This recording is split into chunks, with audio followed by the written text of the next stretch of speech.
Boa noite, pessoal. Obrigado aí por quem está despendendo tempo um pouquinho com a gente aqui sobre esse tópico. Hoje a gente vai falar da importância da análise causa-raiz, tá? Como fazer isso de uma maneira eficaz e qual que é os benefícios para as organizações hoje em dia. Bom, antes disso eu vou me apresentar um pouquinho. Meu nome é Rafael Teixeira. Eu tenho por volta de 10, um pouquinho mais anos de experiência em desenvolvimento. Eu já vivenciei bastante a vida de um desenvolvedor, no começo de carreira, até meio de carreira, digamos, nesses 10 anos, e após isso, eu comecei a trabalhar na Microsoft numa posição mais relacionada a suporte e sustentação, com o cargo de Customer Engineer. Agora a gente teve uma mudança recentemente, tá?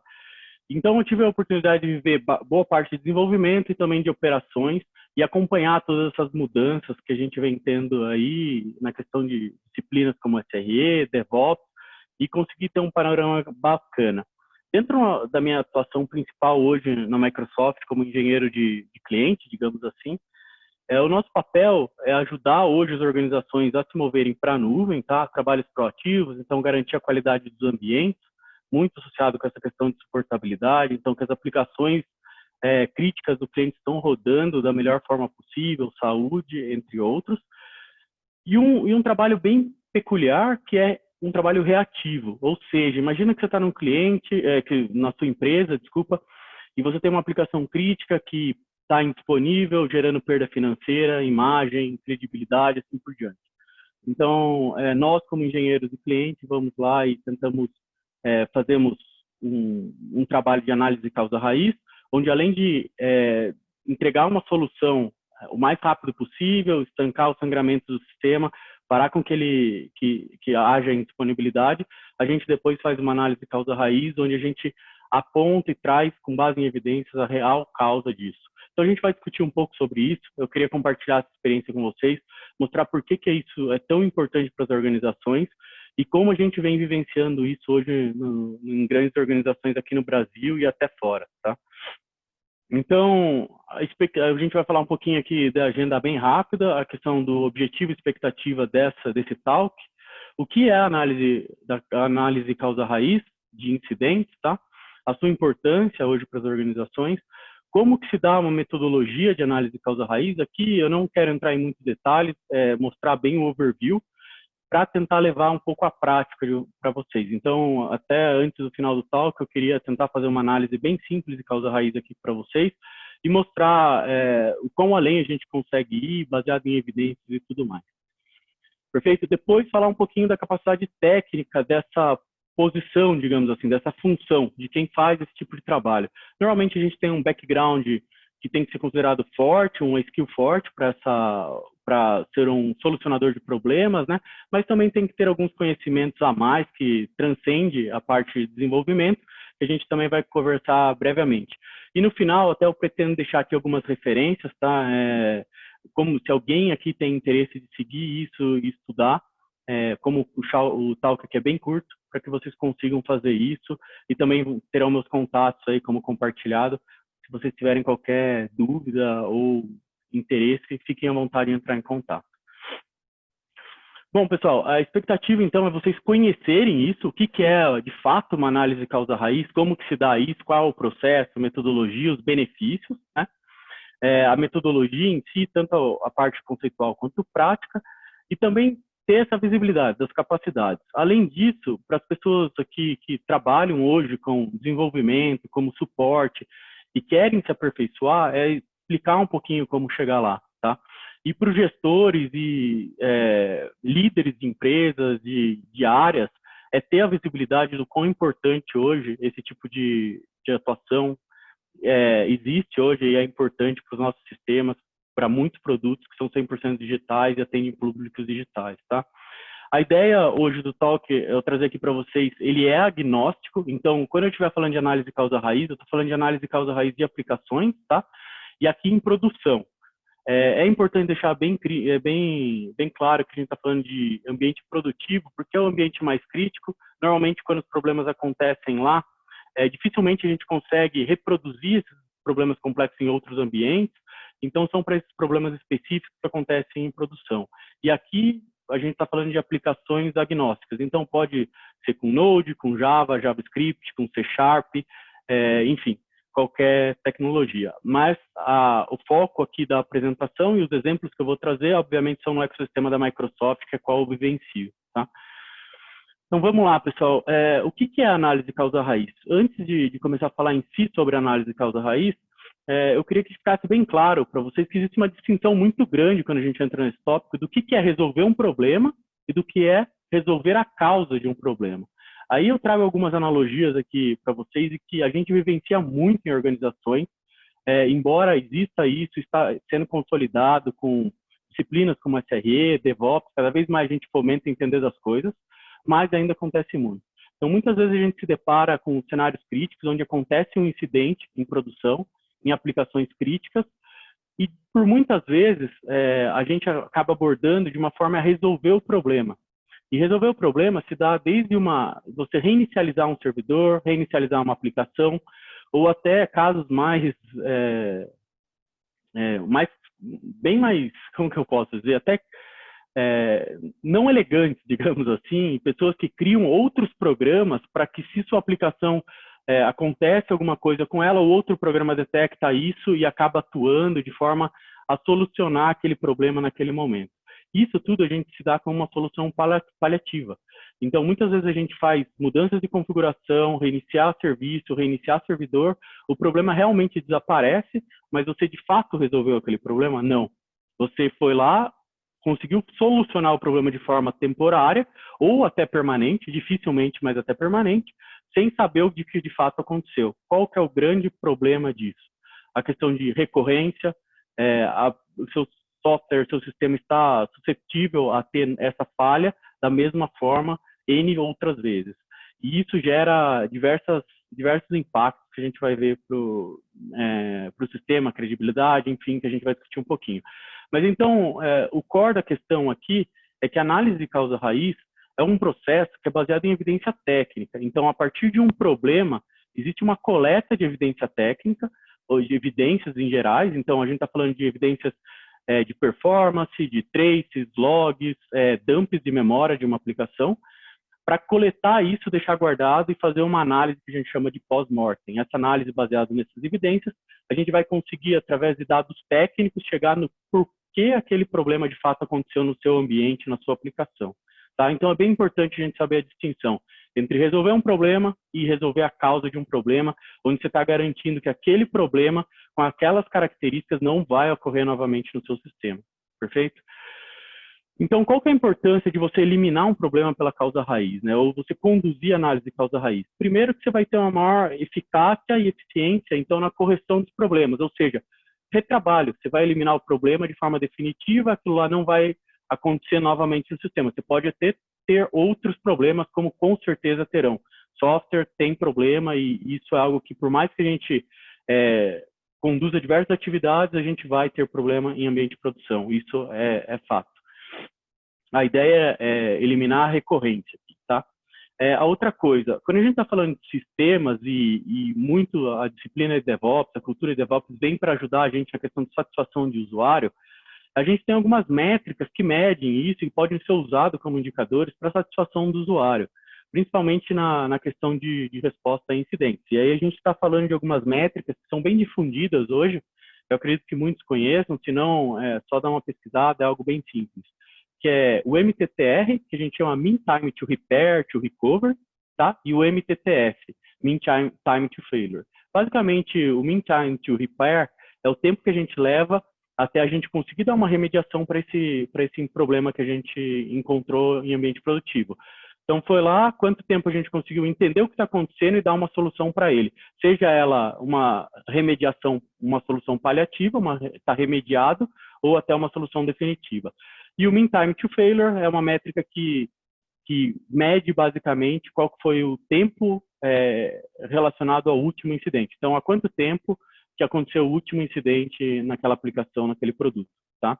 Então, com a análise de causa-raiz, a gente contribui diretamente para esses dois índices, indicadores. O primeiro, porque a gente tem uma metodologia, tem uma categorização, um processo que faz com que a gente consiga rapidamente classificar um problema, saber o que está acontecendo, coletar evidências, remediá-lo ou até dar uma solução definitiva ao mesmo tempo, mais baseado em evidência. E o último, reduzindo recorrência de problemas, obviamente você reduz o tempo entre falhas, tá? Então, isso faz com que a gente elimine também um monte de trabalho que é considerado árduo, às vezes chato de fato, pessoas não gostam de ficar trabalhando naquele famoso enxuga-gelo, ou seja, você resolve um problema, volta, fica trabalhando nas mesmas coisas. Então, atividades que têm um menor valor agregado. Então, isso sobra mais tempo para os times trabalharem em atividades que têm, de fato, valor agregado, que são as atividades proativas. Quando você não está apagando incêndio, sim, você está pensando em como evitar incêndio, como melhorar aquele sistema, tá? E isso, com certeza, contribui para ter uma equipe motivada, tá? Então, hoje, é fácil falar, muitas vezes a gente cita como simples, não é tão simples, mas a gente tem diversos itens aqui que a gente consegue fazer para evitar que o problema aconteça, né? Então, quais são? Acho que a gente está até cansado de escutar, mas basicamente é garantir minimamente que um software é testado, e aí a gente está falando de testes unitários, testes integrados e testes de sistemas em geral. Testes de regressão, teste de performance, teste de estresse, teste de carga e assim por diante. Então, os testes hoje são o mínimo para a gente considerar em sistemas antes de levá-los para a produção, né? A outra coisa referente à questão de instrumentação e monitoração. Hoje, os sistemas estão cada vez mais complexos. A gente está falando no mundo de containers, de orquestradores, de aplicações extremamente distribuídas em diversas situações, com interferências de rede, de hardware, um monte de coisa. Então, quanto mais instrumentação e monitoração, mais a gente está garantido aí para poder agir proativamente ao invés de reativamente, tá? A mesma questão referente a logs. Então, quanto mais os sistemas são verbosos e tem um sistema de log centralizado, log cêntrico, onde a gente consegue ter a informação de tudo e correlacionado entre esses serviços, mais fácil de a gente conseguir também evitar problemas ou antecipar os problemas, tá? Então, solução resiliente, é importante a gente fazer soluções pensando em falha, então desde o design e tudo, pensando em alta disponibilidade, quando esse for o caso, como que a gente arquiteta algo ou faz o design de algo que vá ser necessário para atender aquela demanda de negócio. Não passar isso e nem ficar abaixo disso. Então, o sistema tem que ser pensado para alta disponibilidade e resiliência, né? E a questão de análise proativa. Isso é algo que está entrando, várias ferramentas hoje já possuem esse tipo de inteligência que fazem, basicamente uma inteligência artificial que, baseado em logs, instrumentações e monitorações, elas conseguem entender tendências do software e ver quando está tendo algum tipo de problema em software de forma antecipada. Então, um exemplo simples. A semana passada, minha página tal estava com tanto tempo de resposta durante os horários Y e X. Essa semana mudou esse tempo de resposta nos mesmos horários. Então, isso pode ser, por exemplo, um alerta, e isso baseado, lógico, a longo prazo, e inteligência artificial, machine learning, eles conseguem gerar alertas aí para a gente, indicando possíveis oscilações do ambiente, que pode, no final, ser como uma consequência algo mais grave, como indisponibilidade, assim por diante. Bom, pessoal, e quando a gente está falando nesse tipo de incidente, então incidente que normalmente é complexo, acontece em ambiente de produção, ou seja, não foi pego lá atrás no processo de desenvolvimento, então não foi pego na fase de planejamento, de design, de codificação, de testes, então ele foi lá acontecer em produção. Normalmente esse problema ele é complexo por si só. Lá o que originou a causa dele provavelmente é um mix de coisas. Então, são dados que são oriundos daquele ambiente de produção e não é facilmente replicado em desenvolvimento, em homologação em outros ambientes. E essa é uma abordagem que a gente costuma ver muito, pessoas que encontram um problema em produção e tentam transferi-lo para outros ambientes para tentar achar a causa, tá? E isso normalmente se torna muito custoso, pouco eficiente e pouco eficaz no final. Então, isso tem baixa taxa de sucesso, tá? Quando a gente está falando em ambientes em produção, então a gente está falando em usuários reais. Ou seja, tudo que a gente fizer naquele ambiente tem que ser calculado, tem que ser controlado, porque você pode transformar aquilo em algo muito pior para a aplicação. Então, se ela está lenta, você pode indisponibilizar ela. Então, você tem que tomar muito cuidado no tipo de informação que você vai coletar, nas ações que você vai fazer. E para isso, a gente tem ferramentas específicas para coletar esses dados e poder fazer uma análise posterior, tá? Então, tem que tomar cuidado para não agravar a situação e tem que ser frio a ponto de saber lidar com essa pressão. Então, normalmente, quando a gente está lidando com esse tipo de problema, tem toda a cadeia de gestão envolvida, desde gerentes diretos, superintendentes, diretores, todo mundo fazendo algum tipo de pressão para que a gente consiga agir rápido, remediar e achar uma causa raiz. Normalmente isso não se recai sobre uma pessoa só, mas um time. Mas a gente tem que ter a frieza e ser pragmático, ter a metodologia para saber como encarar esse tipo de situação, tá? E normalmente a gente, em ambiente produtivo, como eu disse, é um ambiente extremamente restrito a acessos e tudo mais, a gente não tem como instalar lá uma ideia de desenvolvimento, seja um Eclipse, seja um Node, um Visual Studio, um Visual Studio Code ou qualquer IDE para poder debugar um software e encontrar o seu problema. Por isso que a gente tem essas ferramentas diferenciadas e processos diferenciados, tá? Então, antes de falar um pouquinho da análise de causa raiz, como que a gente faz isso, normalmente todo o mundo de aplicação tem 3 problemas bem comuns aí e que em geral acontecem, tá? Então, o primeiro é integridade, erro. Então, normalmente, sistemas que sofrem disso são aqueles sistemas que a gente clica para fazer uma ação, a ação não acontece, exibe uma mensagem de erro, ou até a aplicação fica indisponível. Normalmente tem um erro associado, tá? Um problema de integridade. O segundo problema bem comum é um problema de performance. Então, a aplicação não está performando do jeito que ela deveria. Por isso, normalmente, é muito fácil, muitas vezes a gente chega para atuar em problemas, eles falam, cara, minha aplicação está lenta. Só que a gente não tem um indicador de quão lento está. Então, ou quanto, por exemplo, a gente tem uma página que a pessoa reclama que está lenta, mas ela não é clara o que é lento e o que é rápido. Então, para saber se a gente tem um problema de performance, a gente precisa normalmente ter monitoração, instrumentação, para comparar como previamente ela se comportava, os tempos de resposta, etc., com o que está agora.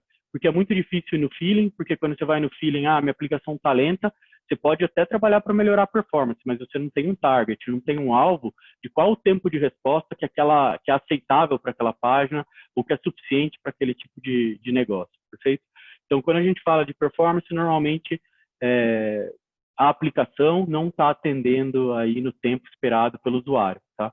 Então, por isso que é bom a gente sempre ter instrumentação, monitoração, para conseguir saber que tempo que é esse e que tempo a gente está almejando voltar ou melhorar para poder resolver esse problema, tá? Mas, normalmente, quando é tipo de problema de performance, está relacionado à velocidade de resposta dessa página, como ela executa uma ação, o tempo de execução de uma ação e assim por diante, tá?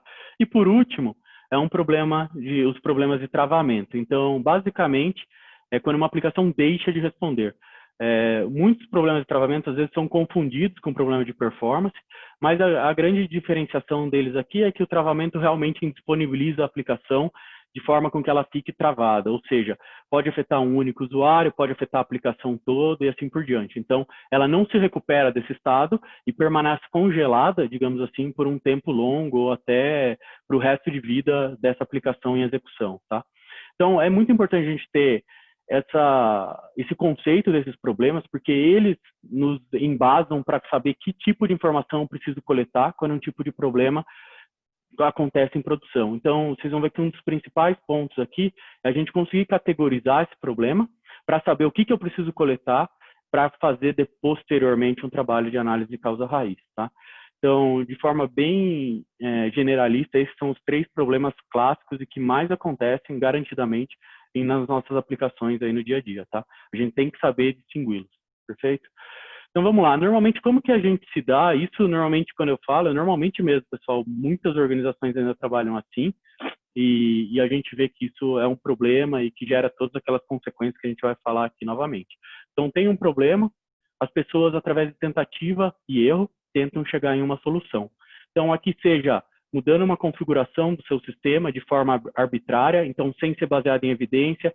Eu acho que se eu mexer no arquivo de configuração de X para Y, vai mudar.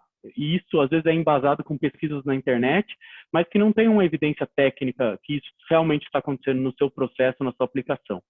Então, é muito baseado em tentativa e erro, mesmo até chegar numa solução. Ou seja, quando você dá essa solução para um problema seu e você não sabe o que ocasionou, normalmente você você não consegue garantir que você está livre desse problema. E muito pior, você não sabe nem muitas vezes o que solucionou aquele problema, porque às vezes você vai emendando uma tentativa de solução em cima da outra. Então, você mexe numa configuração, você reinicia um processo, você muda a permissão, você faz isso e aquilo. E esse é o pior tipo de tentativa de resolução de problema que a gente tem. A gente sabe que, normalmente, quando as coisas estão pegando fogo, a gente tem que agir de forma rápida, mas tem que ser pragmático e ter uma metodologia para seguir e entender que, se fez uma modificação, você tem que ter o controle disso, do que foi modificado, por quê, para depois que, se você chegar numa solução desse tipo, minimamente você saiba o que você alterou para chegar nisso. E quais são as características desse tipo de abordagem, tá? Então, normalmente mesmo, a gente está falando de uma solução temporária, ou seja, uma solução que ela vai funcionar por um tempo e provavelmente você vai ter reincidência desse tipo de problema no seu ambiente, tá? E isso a gente já sabe as consequências, né? Então, você tem uma baixa eficácia, então a assertividade para se resolver esse problema normalmente não é boa, e uma eficiência. Normalmente você leva muito tempo para chegar nesse tipo de solução, porque você vai ter embasamento técnico, de novo, em tentativa e erro, em achismo. Viu na internet, vou tentar aplicar, funcionou para outro, vai funcionar para mim, e vai mudando as coisas até que elas solucionem, né? E isso faz com que, a longo prazo, afete a credibilidade do sistema, porque quando a gente tem problemas que ficam recorrentes e mais problemas que normalmente são inseridos por novos desenvolvimentos, então, desenvolvedores estão produzindo funcionalidades para os sistemas, então estão mudando a toda hora, e isso, como a gente disse, por mais que a gente tente evitar uma cadeia de desenvolvimento, sempre vão chegar problemas em produção, tá? Então, isso faz com que comece a acumular muito, tanto os problemas recorrentes quanto os novos, e a gente acaba ficando numa divisão bem injusta entre Ops e Dev, onde grande carga está no Ops, e você vai ver os custos dos sistemas acabam ficando aí a maior parte em Ops, e deveria estar em Dev, onde a gente está produzindo funcionalidades novas para os produtos, tá? Então, como que funciona agora, a gente falando de uma abordagem de causa raiz, então, de análise de causa raiz? Então, a gente tem um problema, a gente tem que categorizar esse problema, esse é o primeiro passo, então, entender o que está acontecendo. Bom, a gente está falando aqui de um problema de integridade, um problema de performance e um problema de travamento, tá? Porque isso vai se dar como a gente vai fazer a coleta de evidências, tá? A ideia é não entrar em detalhes dos tipos de coleta, ferramentas, etc. Eu vou usar uma na demo aqui rapidamente, mas a ideia não é focar nesse detalhe nesse momento, é saber que a gente precisa fazer isso. E aí, dado isso, a gente vai coletar a evidência. Então, aqui é como se fosse, eu costumo relacionar muito com uma cena de crime. Então, quando acontece um problema, a primeira coisa que a gente tem que fazer é ir lá e não mexer nele, não mexer no ambiente, deixar isso o mais isento possível e fazer as coletas de dados possíveis que a gente esteja imaginando ali que pode ser o problema, então fazer as coletas pertinentes a ele. Porque a partir do momento que você fez a coleta, beleza, aí a gente pode trabalhar em como entregar uma solução o mais rápido possível, paliativa ou definitiva para esse sistema, para estancar aí o sangramento e fazer com que o negócio pare de perder dinheiro, imagem, credibilidade, assim por diante. Então, a coleta de evidência ela acontece antes da remediação. Depois que você vai na cena do crime, você coletou as evidências que você precisa, aí você mexe. Então, aí, beleza, aí você entende o que está acontecendo, tenta fazer a sua análise já em cima dessas evidências de forma rápida e propor essa solução aí o mais rápido possível. Então, aqui a gente ainda não está falando de uma análise de causa raiz, a gente está falando de estancar o sangramento, seja paliativo, seja reiniciar o serviço mesmo, seja mudar uma configuração, mas você está fazendo de forma pragmática e com uma metodologia. Então, você já fez a coleta de evidências, você já tem aquilo para uma posterior análise. Então, agora você pode mexer, documentar no que você mexeu e propor essa solução paliativa, tá? Posterior à solução paliativa, a gente entra, e aí é outro momento, outro tempo. Então, dada a solução paliativa, a gente tem um sistema funcional, novamente, porém a gente sabe que ali não está com uma solução definitiva. Então, a gente vai pegar essas evidências coletadas, fazer uma análise, entender com viés técnico o que estava acontecendo no momento no ambiente, na aplicação, para que aquele problema tenha se dado. Então, aí, com base nesse tipo de evidência, a gente vai fazer como se fosse um de trás para frente. Então, do seu problema, vai voltando até entender o que estava acontecendo, como que estava a minha rede, meu CPU, minha memória do computador nesse momento, como que estavam minhas condições, o contexto de variável de execução, e tudo isso é possível, pessoal. Independente da tecnologia, tudo isso é possível, como eu vou mostrar aqui, tá na demo. Então, vamos avançar para conseguir chegar na demo. A gente tem, deixa eu ver aqui, 15 minutos, se eu não estou enganado, mas acho que está perfeito o tempo. Então, qual que é a característica de quando a gente conduz esse tipo de análise? Então, a gente tem a metodologia, tem esse viés de fazer análise de evidência. Então, normalmente, a gente tem uma remediação e uma solução definitiva muito mais precisa. Então, a gente está analisando algo, vendo a questão técnica, a evidência de contexto e técnico, e propondo uma solução com base nisso. Normalmente se dá de uma forma muito mais eficiente e eficaz esse tipo de processo, tá? Segurança, porque quando a gente propõe esse tipo de solução definitiva, foi baseado numa série de evidências técnicas. Então, a gente garante que com as mesmas características, aquele problema não vai acontecer novamente no ambiente, tá? Isso é assertividade, tá?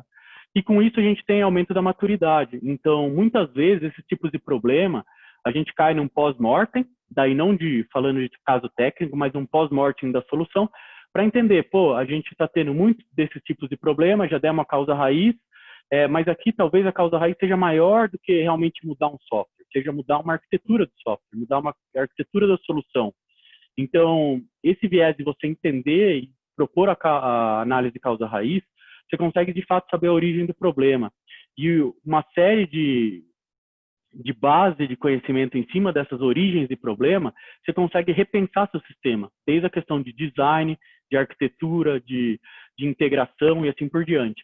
Então, isso faz com que você consiga aumentar a maturidade de uma maneira geral do seu sistema e da sua solução. Tá? Então, pessoal, normalmente isso é um tópico bem complexo, hardcore mesmo, quando a gente fala esse tipo de troubleshooting, né? Ou quem faz isso normalmente se denomina troubleshooters. Então, a gente está falando aqui em pessoas que têm background de desenvolvimento, mas não adianta a gente falar que um desenvolvedor é capaz de fazer isso sendo um desenvolvedor. Não, a gente precisa estender esse tipo de skill, de conhecimento. E aí a gente está falando em raciocínio lógico, de troubleshooting. A gente precisa entender isso, praticar esse raciocínio lógico, como que aborda os tipos de problema, que tipos de problema existem, quais são as causas comuns, qual o contexto de tudo isso, para que você consiga desenvolver o raciocínio lógico. E muito dessas análises requerem da gente a criação de hipóteses. Então, com base nesse contexto, nessa evidência, eu acho que pode ser isso, mas é um acho controlado, onde você vai fazer novas coletas e novas análises até chegar na causa definitiva, tá? Então, é importante a gente ter o domínio da plataforma que a gente desenvolve. Então, seja do Java, desde o SDK, máquina virtual e também da linguagem. E assim como do sistema operacional. Então, saber minimamente como que um sistema operacional funciona, como que as threads funcionam para o sistema operacional, como que é o gerenciamento de memória, quais são as métricas, bons indicadores de CPU, disco, memória e rede, então assim por diante. Também exige da gente um pouco de conhecimento em linguagem de baixo nível, tá? Dependendo do nível de análise de causa raiz que você vai. Então, a gente precisa estar falando de assembly e também ferramentas específicas. Então, cada ecossistema, sistema operacional, ambiente, é composto por uma série de ferramentas diferentes para esse tipo de análise. Tá? Então, Java é alguns, .NET são outros, Node são outros e assim por diante. Então, basicamente, é isso, pessoal. Então, aqui é bem importante a gente saber que não adianta a gente exigir isso na nossa empresa de um desenvolvedor do dia para a noite, e nem de um operador do dia para a noite.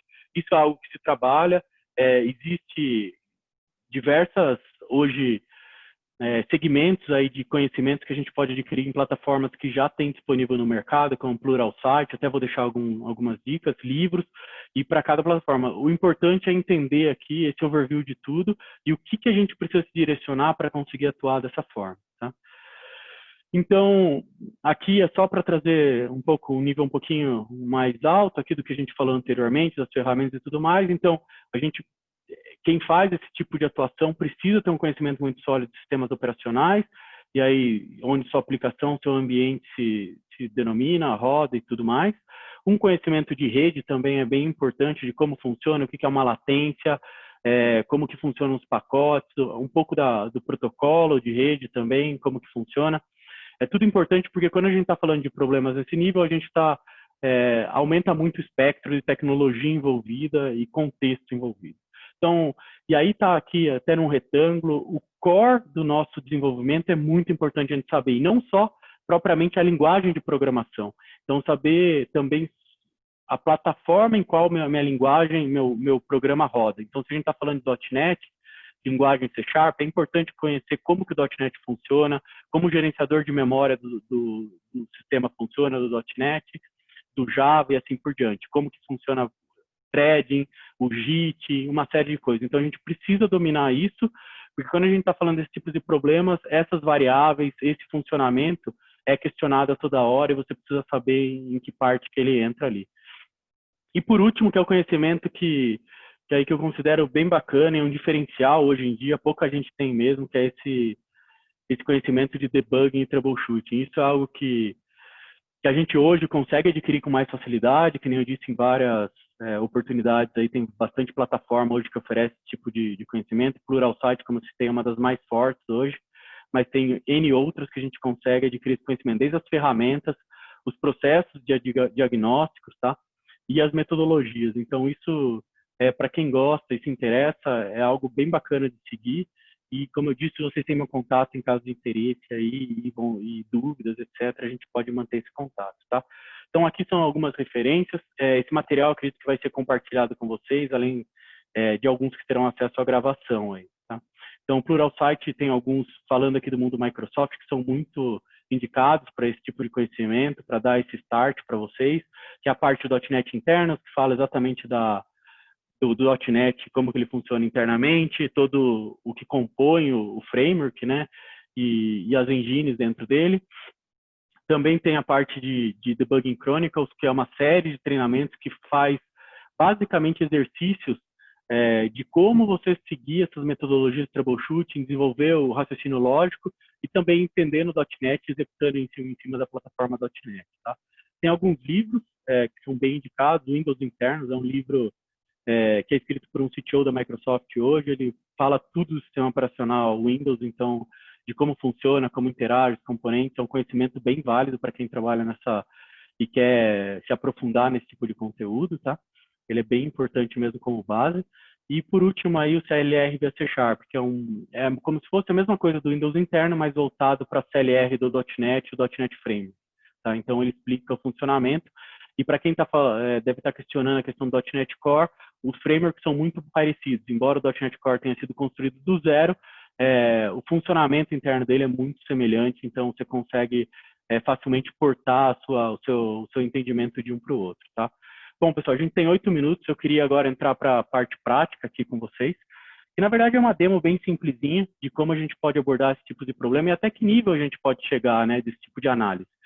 Então, inicialmente eu vou abrir um console aqui, que a gente vai precisar executar alguns comandos. Eu acredito que vocês estejam vendo minha tela aqui. Eu vou dar zoom quando for necessário, tá? Em alguns momentos. Então, e vou abrir meu... Então, vamos imaginar que a gente está num servidor em produção aqui e eu tenho uma aplicação. Uma aplicação web. Eu vou reiniciar ela aqui para certeza de que vai estar no estado que eu planejei. Demo é demo, né, pessoal? Às vezes dá uma falhada, mas espero que não. Então, vamos... Bom, então a gente tem um site, isso aqui é um template de uma aplicação ASP.NET, tá? .NET Framework. E bem simples. Então, o que eu quero mostrar aqui vai ser um problema de travamento. Então, vamos supor que a gente está navegando no site, tá vendo, pessoal? Estou clicando aqui e aparentemente está normal. A partir de um momento, ele para de responder. Estou clicando nos menus, nada mais acontece aqui.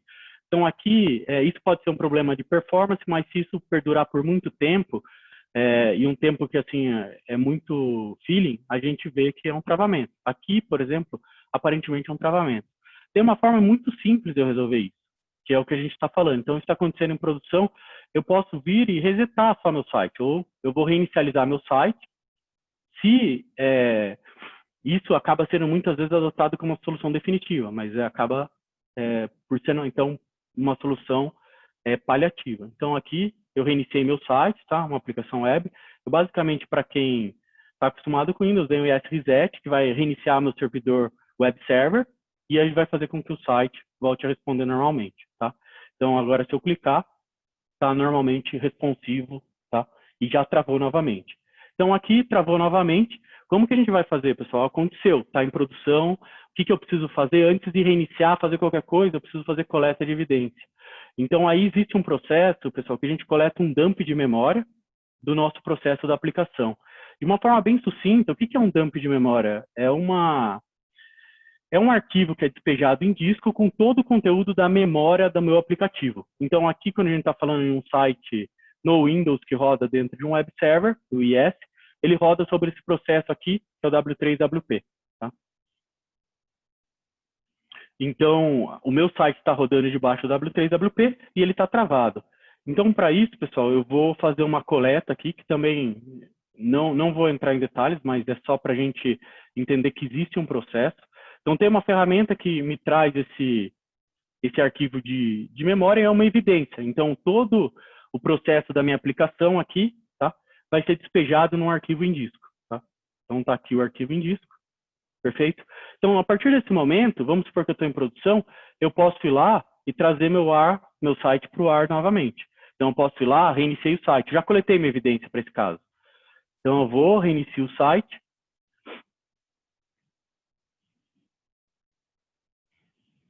Tá? Ele volta a ficar funcional pelo tempo que for, e aí eu posso automatizar isso tudo, e aí eu tenho a evidência para ser analisada num tempo com muito menos pressão e com calma.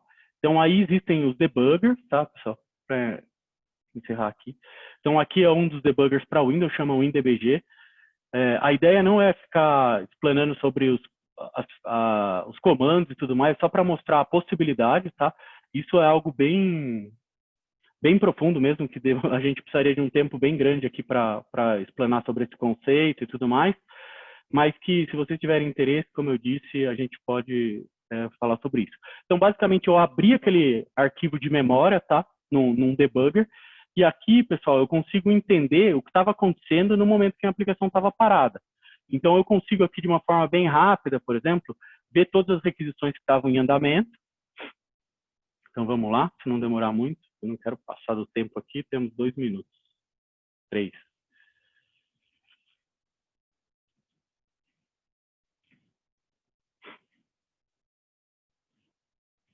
Então, pronto, pessoal. Isso aqui, basicamente, ele exibe para a gente as requisições que estavam em andamento, e muitas delas estão em andamento. Se você olhar aqui, está 59 segundos sendo executada, e aí entra todo um conceito de thread e tudo mais, na thread 37. Se eu clicar nela, eu quero entender por que ela estava executando esse tempo. Então, se eu entrar nela aqui, ele vai me trazer toda a stack de execução dessa thread, ou seja, todos os passos do meu código que essa thread estava sendo executada, tá? Inclusive com os parâmetros que foram passados e por tudo. Então, ó, aqui a gente está falando do .NET, System Web, então toda a stack de execução, todos os métodos que passou, até tá onde está agora no código. E aqui, então, a gente consegue ver que ele está dentro da minha aplicação, tá, pessoal? E está parado num método que chama index num controller, de forma bem simples aqui, tá? Então, eu consigo entender, e se eu tiro vários desses arquivos de dump de memória durante o tempo, eu consigo comparar no momento 1, que eu tirei, aonde que essa thread estava parada, e no momento 2, onde ela estava parada novamente. Se está no mesmo lugar, provavelmente ela está travada naquele ponto. E como a gente está falando de uma plataforma aqui, o .NET, que tem uma linguagem intermediária, desse arquivo eu consigo extrair o código-fonte, então eu não preciso nem de fonte da aplicação. Então, se eu clicar aqui, pessoal, ele deve abrir para a gente o código-fonte onde ele está parado. E eu consigo, então, aqui, tá vendo? Eu consigo ver que esse é o método onde está parado, e para eu saber em qual linha, eu consigo ver também, dá para ver via assembly, e também, eu já estou encerrando, tá, Fabio? E também ver aqui via visual, que se torna um pouco mais simples. Então, se eu clicar aqui, ele traz, ele está exatamente nessa linha. E aí eu sei que aqui é um if. Então, a gente está num if, se cair nessa condição, caiu nesse trecho que ele está. Eu consigo, inclusive, inspecionar as variáveis. Então, aqui o counter e o stop são as duas variáveis que estão na condicional do if, né? Então, eu consigo, de forma bem rápida, ver os valores aqui dessa classe, shared controller, tá? E aqui ele me traz. Então, o counter estava em 17, o stop estava em 7. Aqui a gente está falando, pessoal, em evidência técnica, entendeu? 7 e 17. Ou seja, se o counter for maior que, se o 17 for maior que 7, ele deveria cair no if, onde causou o travamento. Então, isso é bem simplista aqui que eu trouxe para vocês, mas é uma ideia de que nível a gente consegue chegar nesse tipo de análise pós-mortem, tá? Com calma, com o processo, a gente consegue, então, chegar na real causa do problema, trazendo todo o contexto. Com isso, eu posso, então, sabendo disso, eu posso fazer meus testes, variáveis, isso pode ter vindo de banco, de outros sistemas e tudo mais. O importante é eu conseguir fazer o de trás para frente, baseado nesse tipo de evidência. Bom, pessoal, não deu tempo para a gente abrir para as questões, eu peço que vocês deixem aí no chat, e eu vou responder com calma posteriormente. Novamente, vocês têm meu contato, também pode pegar através do próprio site do evento, e caso vocês tenham dúvida, vai ser um prazer enorme a gente poder estar trocando essa experiência.